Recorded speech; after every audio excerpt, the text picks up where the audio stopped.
నమస్తే మిత్రులారా, నేను మీ శ్రీనివాస్ చౌహాన్ అడ్వకేట్. మిత్రులారా, కోర్టు ద్వారా విడాకులు అయిపోయిన మరుక్షణమే రెండవ వివాహము చేసుకోవచ్చా, చేసుకోవడానికి అవకాశం ఉంటుందా? సో మిత్రులారా, మన దేశంలో హిందూ మ్యారేజ్ యాక్ట్ 1955 అనే చట్టం అమల్లో ఉన్నది. ఇందులోని సెక్షన్ 15 ఏం చెప్తుంది అని అంటే, విడాకులు అయిపోయిన తర్వాత పునర్వివాహము ఎన్ని రోజులలోపు చేసుకోవడానికి అవకాశం ఉంటుంది. సో మిత్రులారా, సాధారణంగా విడాకులు అనేవి మనము రెండు పద్ధతులలో న్యాయస్థానంలో కోరుతూ ఉంటాము. ఒకటి కంటెస్టింగ్ డివోర్స్ అని అంటాము. అంటే భాగస్వాములలో ఎవరైనా ఒక భాగస్వామి తన భాగస్వామి వేధిస్తున్నారు, లేకపోతే తాను చేసే చర్య ఈ రకంగా ఉంది అని చెప్పి ఏ ఒక్కరు మాత్రమే విడాకులు కావాలని కోరుతూ న్యాయస్థానంలో వేస్తే అది కంటెస్టింగ్ విడాకులు, కంటెస్టింగ్ డివోర్స్ అని పిలుస్తుంటాం.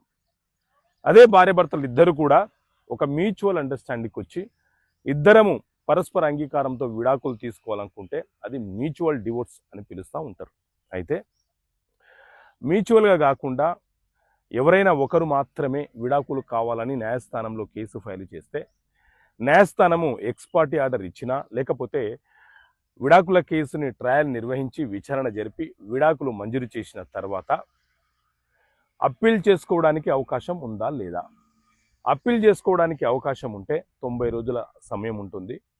ఆ 90 రోజుల లోపు వివాహం చేసుకోవడానికి అవకాశం లేదు. 90 రోజులు దాటిన తర్వాత అప్పీల్ చేసుకునే కాలపరిమితి దాటిపోయింది కాబట్టి ఎవరైతే విడాకులు పొందారో ఆ వ్యక్తి, ఆ భాగస్వామి మరొక వివాహము చేసుకోవచ్చు.